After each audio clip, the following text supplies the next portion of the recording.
कक्षा 10 एनसीईआरटी गणित प्रश्नावली 3.6 दो चर वाले रैखिक समीकरण युग्म। बच्चों, आज की इस क्लास में हम इस प्रश्नावली के सवाल नंबर 1 को हल करेंगे। आपको ये क्लास अंत तक पूरी देखनी है ताकि आपको ये सभी सवाल आसानी से समझ में आ जाए। यदि आपको ये सवाल समझ में आ जाए तो आप इस क्लास को अधिक से अधिक लाइक करें और चैनल को सब्सक्राइब करें, क्योंकि इस चैनल पर आपको कक्षा 10 एनसीईआरटी गणित का पूरा कोर्स बहुत ही जल्द करवा दिया जाएगा। बच्चों, आप इन वीडियो को, इन क्लासों को अधिक से अधिक शेयर करें ताकि ये वीडियो गरीब विद्यार्थियों तक पहुंचे और उनको भी इनका लाभ मिल सके। तो देखो, सवाल नंबर 1 में क्या लिखा है, निम्न समीकरणों के युग्मों को रैखिक समीकरणों के युग्मों में बदलकर हल कीजिए। बच्चों, इनमें ये जो समीकरण दे रखे हैं इनको आपको रैखिक समीकरणों में बदलना है और फिर इनको क्या करना है, हल करना है। तो देखो, रैखिक समीकरण क्या होता है, ऐसा समीकरण जिसमें चर की घात 1 हो। चर मतलब अंग्रेजी वाला जो अक्षर होता है उसकी घात 1 हो प्लस में, तो उसे हम रैखिक समीकरण कहते हैं। लेकिन देखो, इस समीकरणों में जो चर है वो बटे में है। अगर चर बटे में है तो मतलब चर की घात माइनस में है। चर अगर बटे में है तो चर की घात किसमें, माइनस में है। इसलिए ये यहाँ पर रैखिक समीकरण नहीं है। पहले आप इन्हें रैखिक समीकरण में बदलेंगे, फिर आप 3 विधियां आपके पास, प्रतिस्थापन, विलोपन, वज्रगुणन, कोई सी भी विधि लगा के इसे आप हल कर सकते हो। ठीक है, तो देखो कैसे बदलते हैं, तो ध्यान देना इधर। सबसे पहले हम ये जो समीकरण दे रखे हैं इनको थोड़ा सा चेंज करके लिखेंगे। देखो कैसे, जैसे 1/2x है तो इसको लिखेंगे हम 1/2 गुणा 1/x। देखो, इसको हल करोगे ना तो वापस ये आएगा, 1 को 1 से गुणा करेंगे तो 1, 2 को 1 से गुणा करेंगे तो 2x। मतलब ऐसा लिखने से कोई फर्क नहीं पड़ रहा है। ठीक है, अब इसी प्रकार प्लस यहाँ 1/3y को लिखेंगे हम 1/3 गुणा 1/y। इसको भी ऐसे लिखने से कोई फर्क नहीं पड़ रहा है। और बराबर में कितना है, 2। ध्यान से देखते जाओ, 100% आपको समझ में आ जाएगा भाई। अब 1/3x है उसको लिखेंगे 1/3 गुणा 1/x। ठीक है, और इसी प्रकार 1/2y को लिखेंगे 1/2 गुणा 1/y। ठीक है, और बराबर में कितना आ जाएगा, 13/6। ठीक है, सबसे पहला काम ये करना है। अब इसके बाद देखो, यहाँ भी 1/x, यहाँ भी 1/x, यहाँ भी 1/y, यहाँ भी 1/y। ये समान है ना। अगर ये समान है तो हम इनको कोई और अंग्रेजी का अक्षर मान लेंगे, ABC, PQRS, कोई सा भी अक्षर मान लेंगे। मतलब 1/x को और मान लेंगे और 1/y को भी और मान लेंगे। तो कैसे, देखो यहाँ लिखेंगे, मानना 1/x बराबर है P और मान लिया 1/y बराबर है Q। ये मान लेंगे हम इनको। ठीक है, मान लिया। अब क्या करेंगे, जहाँ पर 1/x है वहाँ तो P लिखेंगे, जहाँ 1/y है वहाँ Q लिखेंगे। ठीक है, तो लिखो 1/2 का तो 1/2 गुणा 1/x की जगह लिखेंगे P प्लस 1/3 का 1/3 गुणा 1/y की जगह लिखेंगे Q और बराबर में कितना आ जाएगा, 2 आ जाएगा। ठीक है, अब यहाँ देखो 1/3 का 1/3 गुणा 1/x की जगह लिखेंगे P प्लस 1/2 का 1/2 गुणा 1/y की जगह लिखेंगे Q बराबर हो गया 13/6। हो गया। अब इनको गुणा कर लेंगे। देखो, दोनों गुणा करेंगे तो P 1 से गुणा होगा तो ये आएगा P/Q। ठीक है, प्लस Q 1 से गुणा आएगा तो Q बटा P को 1 से गुणा करेंगे तो P और बटे में कितना है, 2। ठीक है ना। अब यहाँ भी देखो, Q को 1 से गुणा करेंगे तो Q बटे में 3 और बराबर में 2 आ गया। अब इसी को भी देखो, 1 को P से गुणा करेंगे तो P/3 प्लस यहाँ भी 1 को Q से गुणा करेंगे तो Q/2 और बराबर में आ जाएगा 13/6। हो गया। अब देखो क्या करना है, इनके जो बटे में नंबर है उनको भी हटाना है आपको। यहाँ 2 और 3 बटे में है, इनको हटाना है। यहाँ 3 और 2 और 6 बटे में है, इनको भी क्या करना है, हटाना है। हटाने के लिए आपको एक ऐसा नंबर देखना है कि सारे समीकरण को गुणा करने से वो 2 और 3 हट जाए, इस सारे समीकरण को गुणा करने से 3 और 2 और 6 हट जाए। तो देखो यहाँ पर एक ऐसा नंबर देखो, तो ऐसा नंबर क्या होगा, 2 और 3 का लसागु ले लो भाई। 2 और 3 का लसागु कितना होता है, 6। 3 दूनी 6 होता है ना। तो अगर आप इस पूरी समीकरण को, पहले वाले को 6 से गुणा कर दोगे तो ये 2 और 3 यहाँ से हट जाएगा। और इसी प्रकार यहाँ का भी लसागु कितना होता है, 3 दूनी 6। इस समीकरण को भी आप 6 से गुणा कर दोगे तो ये 2 और 3 और 6 यहाँ से हट जाएगा। कैसे, देखो करते हैं गुणा। पहले देखो इस पूरी समीकरण को 6 से, मतलब P/2 को गुणा करेंगे 6 से। तो देखो 2 का भाग 6 में जाएगा 3 बार, और 3 को p से गुणा करेंगे तो यहाँ आ जाएगा 3p, आ गया प्लस। अब इसको भी किसे गुणा करेंगे 6 से, तो 3 का भाग 6 में देंगे तो 2 बार, 2 को q से गुणा करेंगे तो आएगा 2q बराबर। अब 6 को किसे गुणा करेंगे 2 से, 6 दूनी आ जाएगा भाई 12। बन गए ना आपके रेखिक समीकरण, बन गए, क्योंकि चर की चर बटे में नहीं है, चर ऊपर आ गया तो ये रेखिक समीकरण बन गया। इसी प्रकार देखो यहाँ भी, देखो यहाँ पर इसको भी गुणा करेंगे 6 से तो कितनी बार भाग 2 बार, 2 को p से गुणा करेंगे तो 2p प्लस यहाँ भी गुणा करेंगे 6 से, 2 का भाग 6 में 3 बार, 3 को q से गुणा करेंगे तो आएगा 3q बराबर। अब इसको भी गुणा करेंगे 6 से तो 6 को 6 कट जाएगा, केवल क्या बचेगा 13। तो ये तो बन गया पहला समीकरण और ये बन गया दूसरा समीकरण, बन गया। तो ये बदल दिए भाई हमने रेखिक समीकरणों में। तो इस प्रकार से आपको रेखिक समीकरणों में बदलने हैं, बदल दिया। अब इनके बाद इसको हल करना है, कोई सी भी विधि लगाओ। तो देखो विलोपन सबसे अच्छी है, सबसे सरल है, तो आप विलोपन विधि का ही प्रयोग करेंगे, ठीक है ना। आप और विधि का भी प्रयोग कर सकते हो, लेकिन मैं आपको विलोपन से करवाऊंगा। तो देखो विलोपन में क्या करना होता है बेटा, किसी एक संख्या को समान करना है। जैसे यहाँ 3p है, यहाँ 2p है, या तो p को समान करो या q को समान करो और उसको विलुप्त कर दो, मतलब हटा दो, ठीक है ना। तो देखो अगर मान लो हम p को समान करें तो ये जो 3p है, मतलब ऊपर वाले समीकरण को तो 2 से गुणा कर दो और नीचे वाले समीकरण को 3 से गुणा कर दो, उल्टा गुणा कर दो। इसको तो कर दो 2 से गुणा और इसको कर दो 3 से गुणा। तो देखो हम क्या करेंगे, समीकरण नंबर 1 को तो गुणा करेंगे 2 से और समीकरण नंबर 2 को गुणा करेंगे 3 से। 2 और 3 से गुणा करने पर ये p वाला जो संख्या है ना, ये समान हो जाएगी। कैसे, देखो गुणा करो, 2 को 3p से गुणा किया तो ये आएगा 2 3 6p प्लस, फिर 2 को 2 से भी गुणा करेंगे 4q बराबर, 2 को 12 से भी गुणा करेंगे 24, आ गया। अब इसको 3 से गुणा करो, 3 दूनी 6p प्लस 3 तिया 9q बराबर, 3 को 13 से 33 39, हो गया समान। देखो ये यहाँ भी 6p और यहाँ भी 6p। अब देखो क्या करना है, देखो अगर यहाँ चिन्ह प्लस का है, यहाँ भी प्लस का है, अगर दोनों जगह चिन्ह समान हो तो आपको बाकी करनी है, मतलब यहाँ लिखेंगे घटाने पर, ठीक है। और जब हम बाकी करते हैं बीजगणित में तो नीचे वाली संख्याओं के चिन्ह बदल जाते हैं। तो देखो यहाँ प्लस का है तो हो गया माइनस का, यहाँ प्लस का है तो हो गया माइनस का, और यहाँ भी प्लस का है तो हो गया माइनस का। देखो ये प्लस माइनस ये तो कट गया, हट गया ना, विलुप्त कर दिया हमने इसको।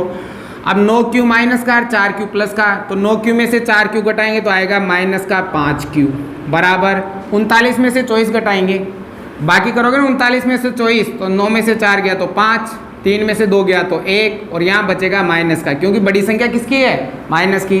अब देखो माइनस से तो माइनस कट गया, अगर बराबर का चिन्ह है, दोनों तरफ सेम चिन्ह है तो काट देते हैं। मान ज्ञात करना है q का, तो ये 5 गुणा में है तो भाग में, तो q बराबर आ जाएगा 15/5 और 5 का भाग देंगे तो q बराबर कितना आ जाएगा, 3 आ जाएगा भाई। q का मान कितना आ जाएगा, 3 आ गया। अब इस q के मान को या तो समीकरण 1 में रखो या समीकरण 2 में रखो तो p का मान आ जाएगा, ठीक है। तो क्या लिखेंगे, q का मान समीकरण नंबर 1 में रखने पर, ठीक है, 1 में रखेंगे। देखो ये 3p प्लस 2, अब गुणा q है ना, तो q की जगह q का मान कितना है, 3 बराबर 12, ठीक है। अब मान ज्ञात करना है p का, तो इन दोनों को गुणा करके उधर भेज देंगे। 3 दूनी कितना हो गया, 6 यहाँ प्लस का है तो उधर किसका हो जाएगा, माइनस का। 3p बराबर 12 माइनस 6 आने बेटा। अब 3p बराबर 12 में से 6 घटाया तो 6। मान ज्ञात करना है p का, तो ये 3 गुणा में है तो किस में जाएगा भाई, भाग में, और 3 का भाग देंगे इसमें कितनी बार, 2 बार। तो p का मान कितना आ गया भाई, 2 आ गया। तो देखो q का मान तो आ गया 3 और p का मान कितना आ गया, 2 आ गया, ठीक है। लेकिन हमें p और q का मान इसमें ज्ञात नहीं करना है, हमें ज्ञात करना है x का मान और ज्ञात करना है y का मान। तो देखो जो हमने माना था वहां देखेंगे, 1/x बराबर क्या माना था, p, इसको लिखो 1/x बराबर हमने माना था p, 1/x का 1/x बराबर, बताओ p का मान कितना है, 2, तो ये आ गया 2, ठीक है। अब मान लो इसके बटे में 1 है, अब यहाँ करेंगे तिरछा गुणा, x को 2 से गुणा करेंगे तो 2x बराबर, 1 को 1 से गुणा करेंगे तो 1। हमें मान ज्ञात करना है x का, ये 2 गुणा में किस में जाएगा, भाग में, तो x बराबर आ जाएगा 1/2। तो ये आ गया आपका पहला उत्तर। अब y का मान ज्ञात करना है तो 1/y बराबर क्या माना, q, 1 बटा वाई बराबर हमने माना क्यू, 1 बटा वाई का तो 1 बटा वाई बराबर क्यू का मान कितना आया 3, तो ये 3 आ गया। मान लो इसके बटे में भी 1 है तो यहाँ भी करेंगे तिरछा गुणा, 3 को वाई से गुणा किया तो 3 वाई बराबर 1 एकम 1, मान हमें वाई का ज्ञात करना है तो 3 गुणा है तो भाग में, तो y बराबर आएगा आपके 1 बटा 3। तो ये आ गया आपके y का मान और वो आ गया आपके x का मान। ये तो मैंने आपको बहुत ही विस्तार से बताया, ठीक है ना। तो आपको आसानी से समझ में आ गया होगा। पहले आपको इस तरह से दो चर वाले रैखिक समीकरण युग्म बनाने हैं, फिर आप उनको कोई सी भी विधि से हल कर सकते हो। यहाँ हमने विलोपन विधि का प्रयोग किया है। पहले उतारो, पूरी क्लास देखना, आपको सभी सवाल आसानी से समझ में आ जाएंगे। देखो अब दूसरा सवाल है, ध्यान से देखना। पहले इनको रैखिक समीकरण बढ़ाने हैं, फिर इनको कोई सी विधि से हल करना है। तो देखो बहुत ही आसान है, ध्यान लगाना बेटा। पहला समझ में आ गया होगा तो ये यूं ही समझ में आएगा अब आपके। तो देखो पहले इनको हम थोड़ा चेंज करके लिखेंगे। क्या लिखेंगे? देखो इसको हम लिख सकते हैं 2 गुणा 1 बटा अंडर x। इसको ऐसा लिखने से कोई फर्क नहीं पड़ेगा, क्योंकि देखो 2 को 1 से गुणा करेंगे 2 और बटे अंडर x आ गया, प्लस इसको आप लिखोगे 3 गुणा 1 बटा अंडर y, लिख सकते हैं ना, क्योंकि ऐसा लिखने से कोई फर्क नहीं पड़ रहा है। बराबर कितना 2, ठीक है। अब देखो नीचे भी ऐसे सेम 4 गुणा 1 बटा अंडर x और इसको क्या लिखोगे माइनस 9 गुणा 1 बटा अंडर y और बराबर में क्या आ जाएगा माइनस का 1 आ गया। अब देखो यहाँ भी 1 बटा अंडर x, यहाँ भी 1 बटा अंडर सेम है और दोनों जगह भी सेम है। सेम है तो इनको कोई भी अक्षर मान लो अंग्रेजी का, p q ABCD जो आप भी माना चाहते हो ना वो मान लो। तो यहाँ लिखेंगे माना 1 बटा अंडर x बराबर तो है p और माना 1 बटा अंडर y बराबर है q, मान लिया। अब देखो क्या करेंगे, जहाँ पर 1 बटा अंडर x है वहाँ तो p लिख दो और जहाँ 1 बटा अंडर y है वहाँ q लिख दो। तो देखो यहाँ पर 2 का तो 2, ठीक है। अब 1 बटा अंडर x की जगह क्या आएगा p और p को 2 से गुणा करेंगे तो 2p प्लस, समझ में आ रही है बात, 3। अब गुणा 1 बटा अंडर y की जगह q, तो 3 को q से गुणा करेंगे तो 3q बराबर में आएगा 2। बन गया पहला समीकरण। देखो आसान है ना, अब मैं डायरेक्ट कर रहा हूँ, आने पहले तो मैंने पूरा विस्तार से बताया आपको, आप भी ऐसे डायरेक्ट ही करोगे ताकि आपको समझ में आ जाए। देखो ये 4 का 4, इसकी जगह लिखेंगे p प्लस माइनस 9 का तो 9 और इसकी जगह क्या लिखेंगे q और बराबर में आएगा माइनस का 1। ये बन गया पहला समीकरण और ये बन गया आपके दूसरा समीकरण, बन गया। अब देखो यहाँ पे हमें विलोपन विधि लगानी है। तो विलोपन विधि में क्या करते हैं, कोई भी एक राशि समान करते हैं। जैसे यहाँ 2p है, यहाँ 4p है, तो यहाँ भी आपकी कितना होना चाहिए 4p, ठीक है ना। तो देखो अगर मैं इसको 2 से गुणा कर दूँ तो यहाँ भी कितना हो जाएगा 4 हो जाएगा। या फिर अगर y q को समान करना चाहते हो तो यहाँ 9 है, यहाँ 3 है, अगर 3 को 3 से गुणा कर दे तो यहाँ भी कितना हो जाएगा 9 हो जाएगा। तो समीकरण नंबर 1 को या तो आप 3 से गुणा कर दो या 2 से गुणा कर दो। अगर 3 से गुणा करोगे तो q समान हो जाएगा, 2 से गुणा करोगे तो p समान हो जाएगा, ठीक है। तो q समान कर लेते हैं तो 3 से गुणा कर देंगे भाई। तो क्या लिखेंगे, समीकरण नंबर 1 को 3 से गुणा करने पर करो भाई, 3 से गुणा पूरी समीकरण, 3 दूनी 6p, ठीक है, प्लस, ठीक है, 3 तिया 9q बराबर 3 दूनी 6 कर दिया इस पूरी समीकरण को। अब इस समीकरण को इसके नीचे लिख दो दूसरी को। दूसरा क्या है 4p माइनस 9q बराबर में माइनस का 1 लिख दिया। अब देखो 9q दोनों में समान हो गया, यहाँ चिन्ह प्लस का है, यहाँ चिन्ह माइनस का है। अगर चिन्ह अलग अलग हो तो आपको जोड़ना है, अगर चिन्ह समान हो तो घटाना है, चिन्ह अलग अलग हो तो क्या करना है जोड़ना है। तो यहाँ लिखेंगे जोड़ने पर, ठीक है, जोड़ो 6p में 4p जोड़ेंगे तो 10p। ये देखो ये तो कट गया, सेम है और चिन्ह अलग अलग है तो कट गया, बराबर यहाँ 6 में से 1 घटाएंगे तो 5, ठीक है। अब हमें मान ज्ञात करना है p का, तो ये 10 गुणा है तो भाग में, तो p बराबर आ जाएगा 5 बटा 10। दोनों में 5 का भाग जाएगा, इसमें 1 बार इसमें 2 बार, तो ये आएगा p बराबर 1 बटा 2। ये तो आ गया p का मान। अब ज्ञात करना है q का मान। तो p के मान को या तो समीकरण 1 में रखो या 2 में रखो तो q का मान आ जाएगा। तो समीकरण 1 में रख देते हैं। p का मान समीकरण नंबर 1 में रखने पर, पहला समीकरण ये रहा भाई 2 गुणा, अब p की जगह p का मान 1 बटा 2 प्लस 3q बराबर 2 लिख दिया पहला समीकरण। 2 का तो 2, p की जगह p का मान 1/2 प्लस 3q बराबर में 2। अब देखो यहाँ 2 से 2 कट गया 2 से 2। मान किसका ज्ञात करना है? q का। तो इस 1 का उधर पक्षांतरण कर देंगे तो क्या आएगा? 3q बराबर 2 माइनस 1। ये 1 यहाँ प्लस का है तो उधर किसका हो जाएगा? माइनस का। ये कट गया ना, मतलब इनसे तो कोई मतलब नहीं है, केवल 1 बचा यहाँ। 1 प्लस का है तो उधर जाते किसका हो जाएगा? माइनस का। तो 3q बराबर 2 में से 1 गया तो 1। मान ज्ञात करना है q का, तो ये 3 गुणायत किस में जाएगा? भाग में। तो q का मान आ गया आपके 1/3 और p का मान आ गया आपके 1/2। लेकिन हमें मान ज्ञात करना है x का और y का। तो जो हमने माना था वो लेंगे। बताओ क्या माना था? 1/√x बराबर p माना था। तो 1/√x बराबर p का मान कितना? 1/2। ये 1/2 तिरछा गुणा करेंगे, √x को 1 से गुणा करेंगे तो √x और 2 एकम 2। ठीक है, हमें केवल x का मान ज्ञात करना है। या √x है तो अगर आपको √ को हटाना है तो दोनों तरफ वर्ग करेंगे, दोनों तरफ स्क्वायर कर दोगे ना तो √ हट जाएगा। तो देखो इसका भी करेंगे स्क्वायर और इसका भी करेंगे स्क्वायर। दोनों तरफ सेम चीज करते हो ना तो समीकरण पर कोई फर्क नहीं पड़ता है। आप दोनों तरफ 2 जोड़ो, 2 घटाओ, 2 से गुणा करो, स्क्वायर करो, दोनों तरफ सेम करो ना तो कोई फर्क नहीं पड़ता। अब देखो इस स्क्वायर से √ कट जाता है, स्क्वायर से √ कट जाता है तो क्या बचेगा? x और 2 का स्क्वायर 2 दूनी 4। तो आ गया x का मान 4। समझ में आ गया? अब y का मान ज्ञात करेंगे। तो बताओ 1/√y बराबर क्या माना था? q। 1/√y का तो 1/√y। बताओ q का मान 1/3। तो आ जाएगा 1/3। यहाँ भी करेंगे तिरछा गुणा, √y को 1 से गुणा करेंगे तो √y बराबर 3 एकम 3। हमें केवल y का ही मान चाहिए तो सेम दोनों तरफ वर्ग कर देंगे। यहाँ भी करेंगे स्क्वायर, यहाँ भी करेंगे स्क्वायर। स्क्वायर से √ कट जाएगा तो y बचेगा। 3 का स्क्वायर 3 तिया 9।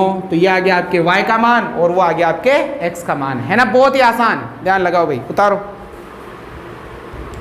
अब देखो बेटा तीसरे सवाल में भी आपको सेम वे करना है, रैखिक समीकरण में बदलना है फिर हल करना है। देखो यहाँ पर जो रैखिक समीकरण में बदलने के लिए देखो x ही बटे में है, केवल y बटे में नहीं है। तो y को तो आप बदलोगे नहीं, केवल आप x को बदलोगे। केवल किसको बदलना है? x को। तो देखो थोड़ा सा इसको चेंज करके लिखेंगे भाई। कैसे लिखेंगे? देखो इसको लिखेंगे 4 गुणा 1/x। ऐसा लिखने से कोई फर्क नहीं पड़ रहा है। 4 एकम 4, 4/x ही आएगा। अब प्लस 3y, ये तो पहले से रैखिक में ही है तो इसको बदलने की जरूरत नहीं है। जब बटे में आए ना अंग्रेजी का अक्षर तभी बदलना है। और बराबर में 14।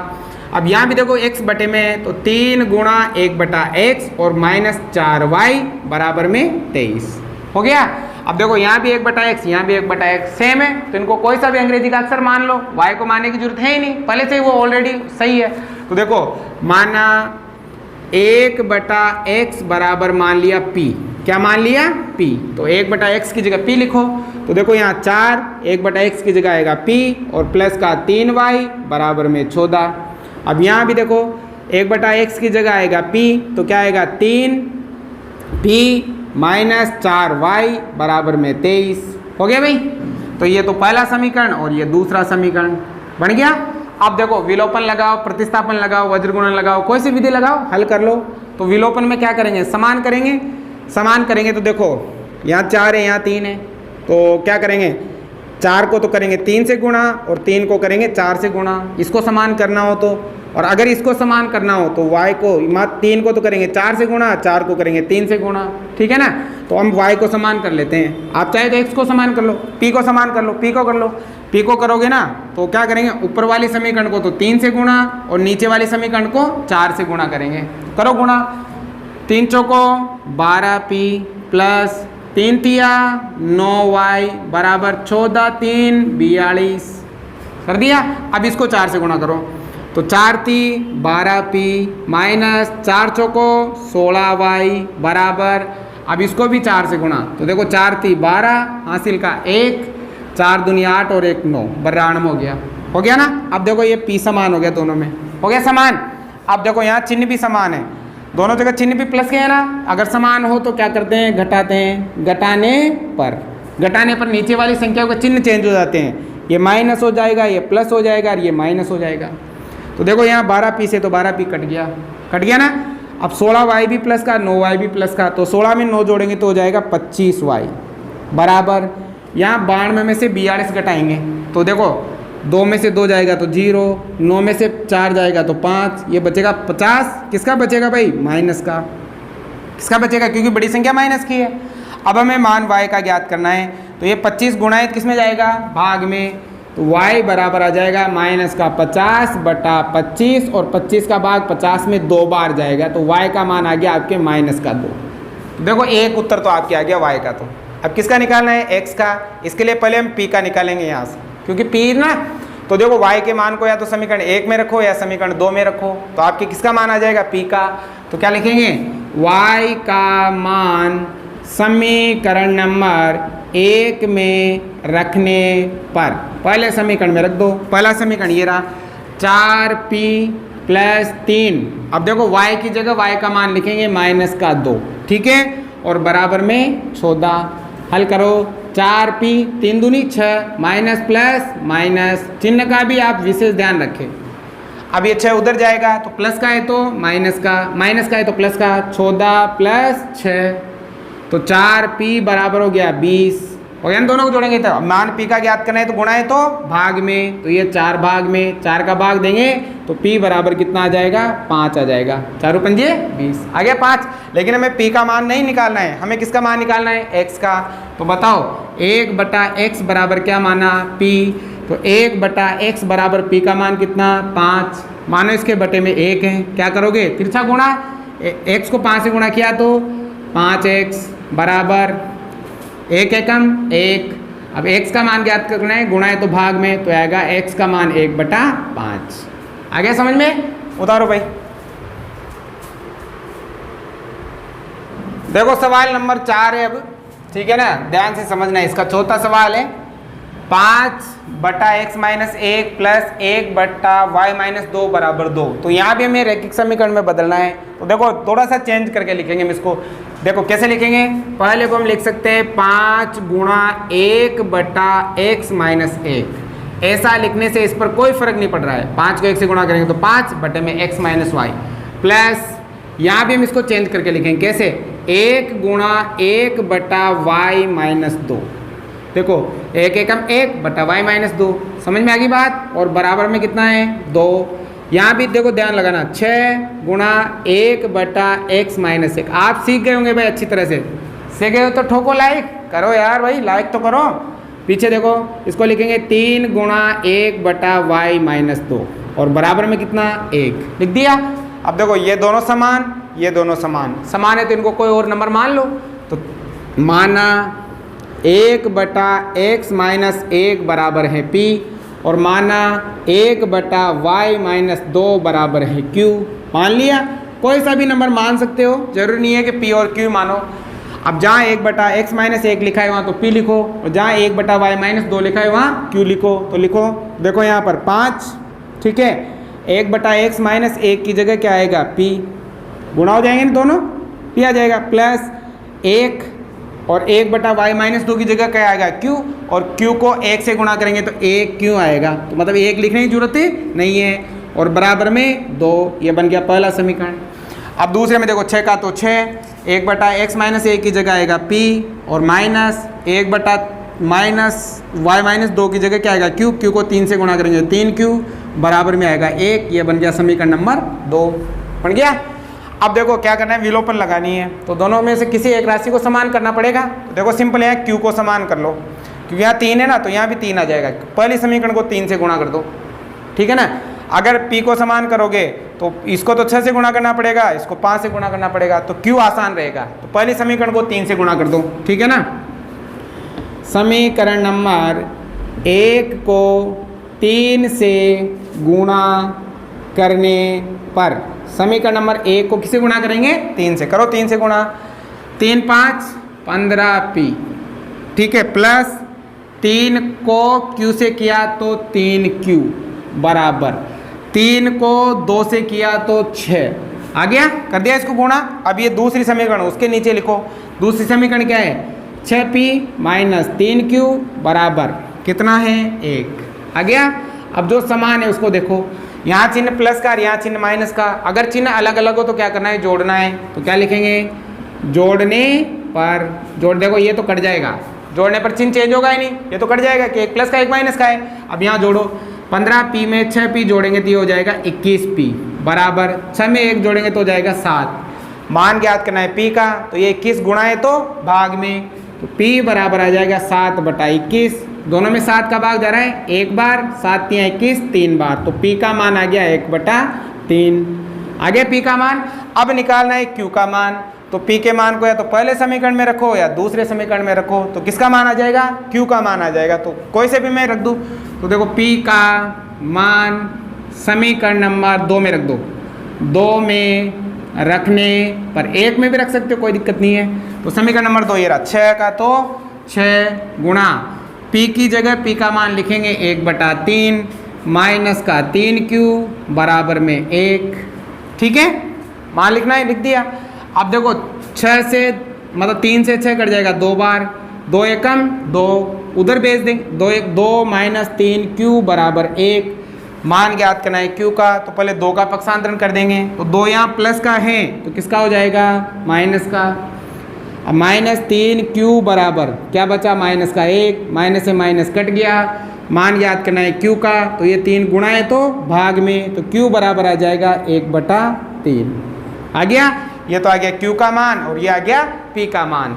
लेकिन हमें किसका मान ज्ञात करना है भाई, हमें मान ज्ञात करना है x का और y का, है ना। तो देखो जो माना था वो लो, 1/x माइनस 1 बराबर माना था p, तो 1/x माइनस 1 बराबर p का मान कितना, 1/3, ये 1/3। यहाँ भी करेंगे वज्र गुणा, 1 को x माइनस 1 से गुणा करेंगे तो x माइनस 1 और ये 3 एकम 3। मान हमें ज्ञात करना है x का, तो माइनस 1 उधर जाएगा तो ये आएगा 3 + 1, तो x का मान कितना आ गया भाई, 4 आ गया। कितना आ गया, 4। समझ में आ गई बात। अब 1/y माइनस 2 बराबर क्या माना था, q। ठीक है, ये q, तो देखो 1/y माइनस 2 बराबर q का मान कितना आया, 1/3। यहाँ भी करेंगे तिरछा गुणा, तो y माइनस 2 को 1 से गुणा करेंगे तो y माइनस 2 बराबर 3 एकम 3, 2 उधर भेज दो, तो y बराबर 3 + 2, तो y बराबर 3 और 2 कितना हो गया, 5। तो y का मान आ गया 5 और x का मान कितना आ गया, 4 आ गया। तो बहुत ही आसान है बच्चों, अगर आप पूरी क्लास ध्यान से समझे हो तो आपको ये सभी सवाल आसानी से समझ में आ गए होंगे। आज की ये क्लास हम यही समाप्त करेंगे। इस सवाल के 4 सवाल और बचे हैं जो हम अगली क्लास में करेंगे, क्योंकि अगर इसी में मैं वो पढ़ा दूंगा तो आपकी ये क्लास बहुत लंबी हो जाएगी। अगर समझ में आता है तो लाइक ज़रूर करो यारों।